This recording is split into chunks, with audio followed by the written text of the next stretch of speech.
So you've completed the Variphy OVA configuration and you have your OVA stood up. You're able to get to the Variphy splash page, but you're not sure what to do here. So that's what part 2 here is how to go ahead and configure Variphy so we can get some data and start running some reports. So now that we are at the Variphy splash page, we're going to go ahead and click Update License Key. This is going to go ahead and allow us to import a license key that we were provided by our account manager. If you do not have a license key, please feel free to reach out to your account manager so we can make sure we can get you one. So I'm going to select my key, select Open. I'm going to log in with the default login and default password. These logins and passwords are located under our website under the installation documentation. And I'm going to click Upload License. Once the license uploads, I'm going to go ahead and log into Variphy with the same credentials I used to upload the key and sign in. This is going to bring us back over to a page that's going to tell us, hey, we need to configure our CUCM setup here. We have no clusters available. And it is absolutely right. First thing we need to do before we can configure Variphy is actually configure the call manager so that way Variphy has something to talk to. So for that, I'm going to log into my call manager as an administrator. And then once I'm logged into my call manager, I'm going to go to User Management, User Settings, and Access Control Group.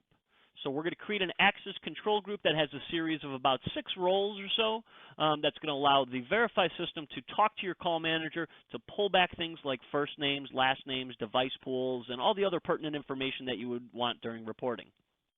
So I'm going to add new, and I'm going to give my access control group a name. In my instance, I'm going to call it Variphy Group. And save. The next thing we're going to do is we need to add a series of roles to this group. Those roles are what Variphy is going to use to go ahead and communicate with your call manager to allow us to go ahead and pull back that necessary information. So now that I've created my group here, I'm going to give him a quick save, and I'm going to pop over to the right under Related Links, and I'm going to assign role to Access Control Group. Once I click Go, I get to allow to sign the roles, and in this case, instead of pinpoint searching, I'm just going to go ahead and do Find Role, and we're going to go ahead and add a series of about 7 roles in here, and I'm going to go ahead and spell those out for you here. So the first one we're going to go ahead and add is Standard Axle API Access. Now, where these fall within your call manager is going to differ. It depends on your version. Some have different standard roles, some do not. So first one is Standard Axle API Access. Next one we're going to add is Standard CCM Admin Users. After that, we're going to do Standard CTI Allow Control of All Devices.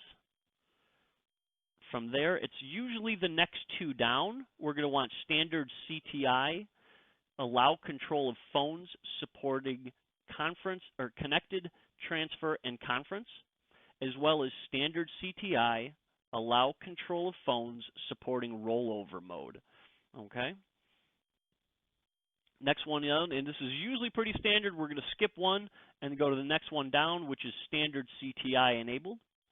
And then last but not least, we're going to go ahead and scroll down a little bit to Standard Serviceability Read Only.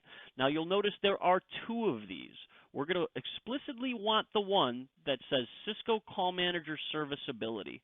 We do not want the one that says Cisco Call Manager Dialed Number Analyzer. Okay, so we've got 1, 2, 3, 4, 5, 6, 7 roles, and let's add those to our new access control group here. And again, 1, 2, 3, 4, 5, 6, 7. We're going to save, and we've successfully created our access control group. Now that we have that, the next thing we need to do is we need to create the user that Variphy is going to use to talk to your call manager and pull back all that fun information. So for that, we've got our access control group. We're going to go back up to user management, and we're going to add an application user. We are not adding an end user to your call manager. We are going to explicitly add an application user. So for this, again, I pop up to user management, go to application user, click add new. And by default, we're going to give this guy a name. I'm going to call him Variphy Admin. And the password, you can make the password whatever you want. Do not forget it, because this is the password we will put into Variphy to communicate with your call manager. All right. I'm going to scroll all the way down to the bottom, and I'm going to add to access control group. And this is now we're going to go ahead and add that access control group that we just created. There is our verified group, and add him right into our user. Save. And now we've done it. We've created an application user that Variphy can use to communicate. Now, if you're going through a proof of concept, one of the things I will recommend doing is also associating your hard phones to this application user. The hard phone usage can be used for things like macros as well as remote phone control.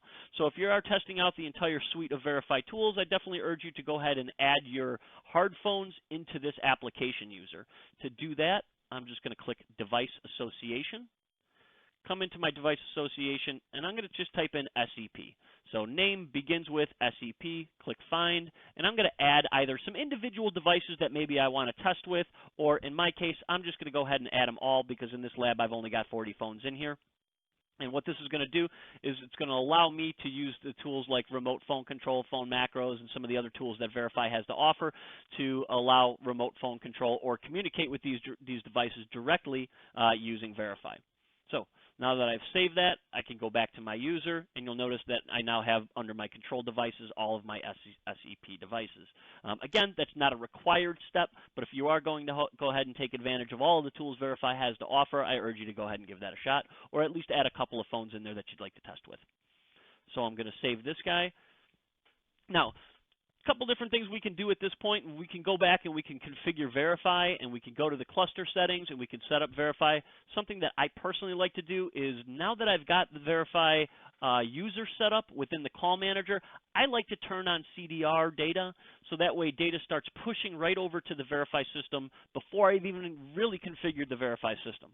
So to do that, I'm going to go ahead and change from Cisco Unified CM Administration over to Cisco Unified Serviceability.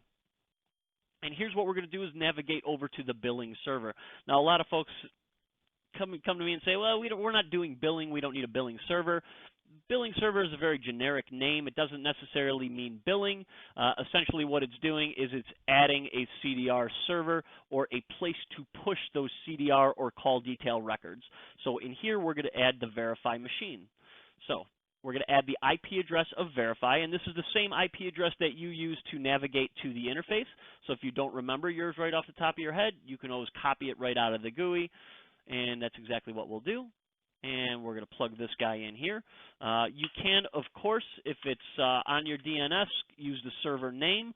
I always prefer the IP address to go ahead and get started, just in case DNS hasn't caught up with us yet. So next thing we're going to do is we're going to populate a username. This is not the username we just created in the call manager. This is actually the username that we originally used when we set up the Variphy OVA. Again, this information is in your documentation that can be found at variphy.com. All right. We are going to use the SFTP protocol because we prefer secure over non-secure. And the next thing that we're going to do is add our directory path. Now, Variphy comes out of the box with several default paths. We can change that within Variphy, and if we do, that means we need to change it here. Personally, when we're setting up the OVA, I prefer to use the default path. It just makes life a lot easier, and it's going to be consistent throughout the product. So for the directory path, what we're going to add in here is a /OPT/Variphy/data/cluster1/CDR and then a slash at the end. You'll notice all the slashes I am using are forward slashes because I am communicating with a Linux operating system. And again, that is /OPT/Variphy/data/cluster1/CDR and then last but not least, a / at the end. And I'm going to click Add. This is going to go ahead and automatically set up that billing server. Once I click Add, it is going to go ahead and start sending data to that Variphy box. So next thing we're going to do is check a couple general configurations. And for that, I'm going to navigate out of serviceability, and I'm going to go back into administration. And we're going to go ahead and navigate over to the system field over here, and I'm going to go over to my service parameters. From here, we want to check each one of our publishers as well as our subscribers to make sure that CDR is turned on and all of the necessary configurations are done. So what I'm doing is I'm selecting my server, I am selecting my publisher, my service, I'm going to go ahead and select Cisco Call Manager. This is going to load up the service parameters under my Cisco Call Manager publisher. Couple settings we need to check in here is 1, make sure CDR is enabled and set to true. 2, we want CDR log calls with 0 duration flags set to true. In a lot of other systems, this may be set to false. The reason we want this true is Variphy has the opportunity and the ability to report cradle to grave. What that means is we formulate a lot of call legs together that have no duration at all. And those records are necessary to see how those calls progress. So if we do not turn on 0 duration calls, we can actually lose linkage in cradle to grave call reporting. So we want to make sure that that is true. Next thing we're going to do is just scroll down a little bit over to our cluster-wide parameters. We will not need to set these on each individual publisher right here because, again, these are cluster-wide parameters. So we're going to turn on call diagnostics. That's going to be your quality of service information, your MOS scores, your concealment ratios, jitter, packet loss, things like that. We want to make sure that is enabled only when CDR flag is set to true. And there's 2 other configurations we want to go ahead and make sure we change. Right below call diagnostics, we have 2 configurations. One is show line group member DN in final called party number CDR field. And 2 is show line group member non-masked DN in final called party number CDR field. The reason we want both of these guys set to true is they remove some of the masking you may have going on when calls go through hunt groups or route groups. So a perfect example is, let's say my extension is 5555 and I am part of hunt group 1234. With these guys set to false, if I answer a call, it may actually just show that the hunt group 123 picked up that call, or the extension of 1234, which is actually the hunt group number. We still will be able to tie the pickup or the recipient of the call back to the end user via MAC address or several other methods, but in order to see the true extension that actually picked up the call, we want to set these guys to true. So rather than seeing the hunt group member that picked up the call, you're actually going to go ahead and see the true extension that answered that call. Not a necessary field, but in many years of experience, I find that it is a very important field to have, and most people want to see the extension number picking up the call rather than just a hunt group number picking up the call. So now that we have those set, we're just going to give this guy a save. This is not service parameter. This is not service affecting. It is not going to reboot your call manager or cause any interruptions to service. Neither are any of the other changes that we made, so something to just keep in the back of your head. Now that we've set all these configurations on my publisher up here, the next thing we want to do is make sure that these are also set on our subscribers, okay? So you're going to go ahead and just change from your publisher to your subscriber, and the main ones, and really the only 2 you need to check on your subscribers, are these 2.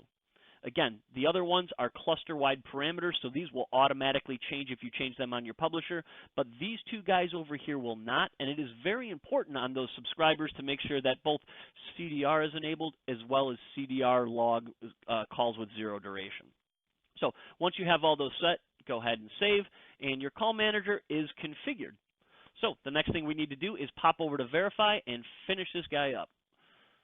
So for that, I'm just going to navigate right back over to Variphy and choose Edit Cluster. If for some reason you happen to navigate off this screen, don't panic. It's very easy to go ahead and get back over there. All you have to do is go to the gear on the top right side, and click CUCM. This is going to bring you right back over to the screen that's going to allow you to add or edit clusters. First thing you're going to notice here is the directory path. Notice that is opt. Variphy data cluster 1 CDR, and if we go back to our call manager under serviceability, that is the same path we chose to send our CDR data to.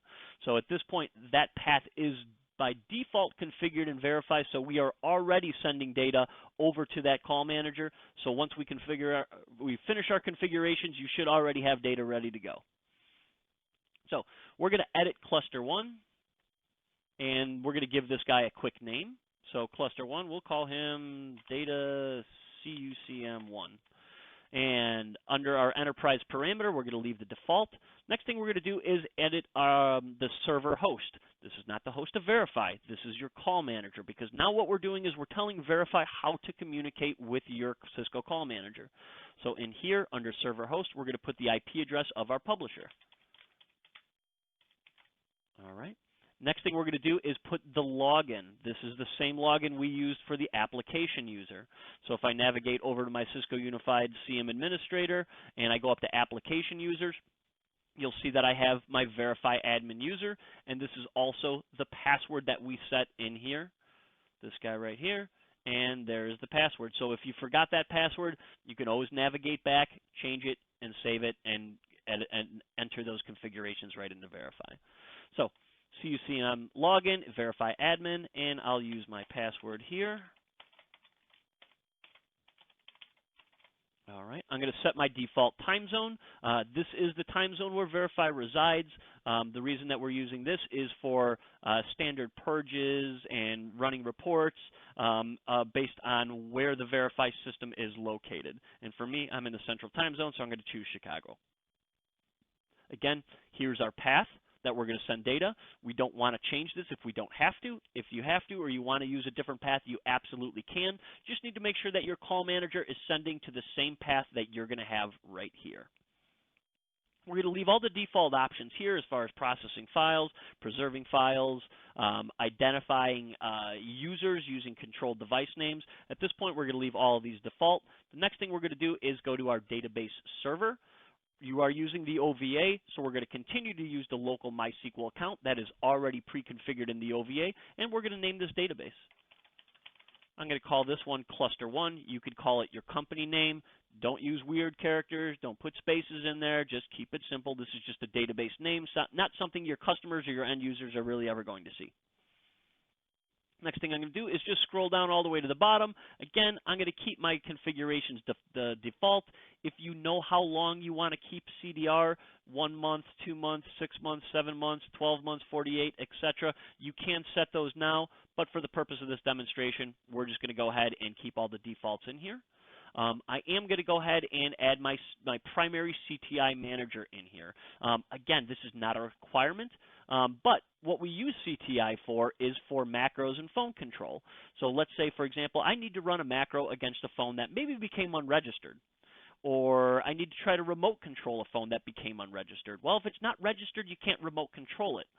And it can be difficult for a macro to even complete against an unregistered phone. However, Variphy does have the ability to not try to communicate with that phone via HTTP or HTTPS. It can actually send CTI commands through your CTI manager service.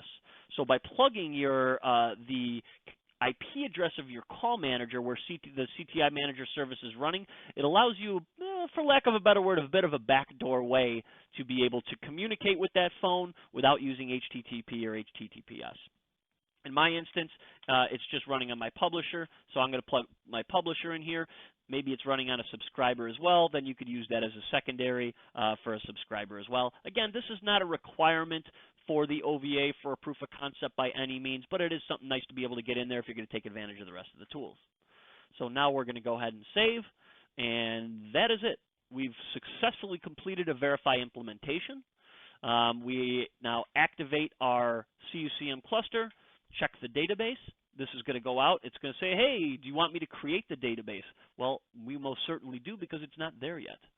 So once we create the database, Variphy is activated. It's actually going to go out to this directory right away and start trying to pull that data that we set up back in your billing server. So now this would pop into in progress. It's going to go ahead and start grabbing that data. Now you notice we have cluster 2 and cluster 3.